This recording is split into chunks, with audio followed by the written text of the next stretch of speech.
All right, Rob, thank you for your question. This is quite a good one. So you've got radioactive decay here. So first thing is we need to know what half-life is. So half-life of 10 years, that means that after 10 years time the activity will be half as much. Okay, so the first one, does that mean that this will be a quarter as much after so much time again? So the half-life is 10 years, to a quarter of the time must be 10 times 2, must be 20 years. Okay, now we've got this formula up here, A equals A naught e to the minus kt. So we can make a couple of equations from that. So if you've got 200 after 5 years, so that's 200 equals A naught e to the minus 5k. Now we call that equation 1.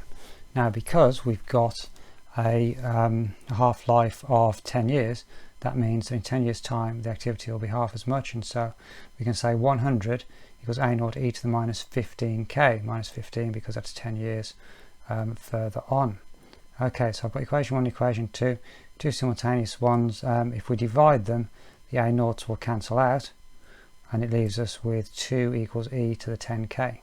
So that can solve quite easily with what we've got from that. Just take logs of both sides, the e and the natural log cancel out, and so k is 1/10 log 2, which is 0.0693. If you want it as decimal, you didn't need to work that out, but you know, you might on a different question.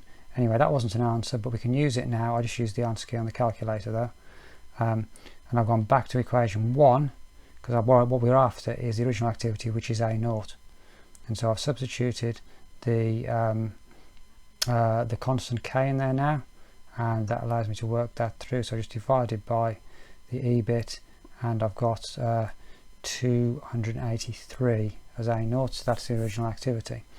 The activity remaining after 15 years, of course 15 years is 10 years later, so that's the half-life, and so it's just 200 divided by 2, which is 100. I hope that helps.